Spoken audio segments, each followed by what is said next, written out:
We're going to toss it out to Jim Brookshire to find out why you need to use our 5R110W products in your Ford truck. Thanks, Bob. Hi, I'm Jim Brookshire, new product research and development technician for Superior Transmission Parts. I want to go over the high spots on our STL-5R110W pump kit, both the oversized kit and the stock kit. Part of the patent pending cooler bypass valve is the fact of the matter that as soon as you start the vehicle up, you have complete cooler flow. You don't have to wait for the transmission to warm up.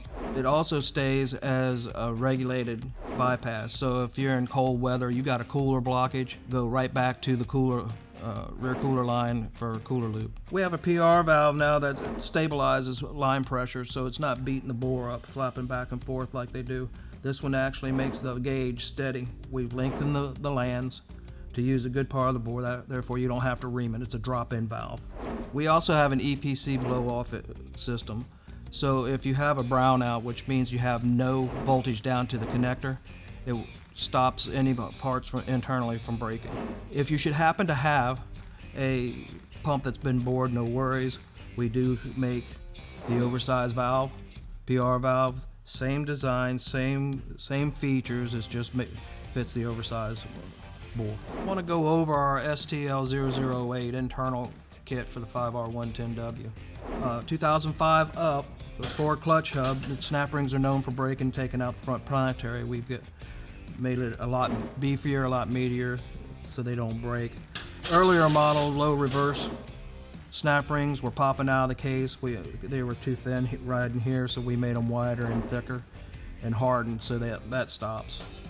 We've got 2 new sealing rings to seal on the Ford clutch drum. In clearance is very critical on this, and there's not anything really selective inside the unit, so we made a shim that goes underneath the bearing here on the Ford clutch drum, bring it up. It's very critical on the center support.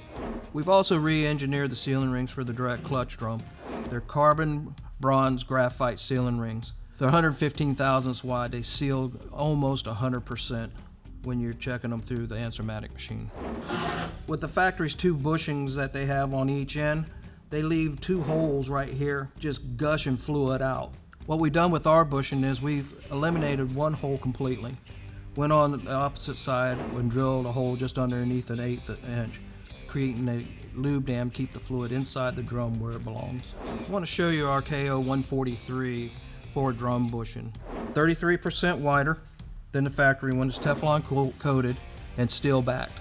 This wider bushing for the Ford drum goes in from the front and presses down a little further than the factory bushing you got right before the splines on the input shaft. And back to you, Bob. Thanks, Jim. What an awesome time in the shop for teaching us about our wonderful, excellent Superior transmission parts. The genuine made in America Superior you've all known and loved.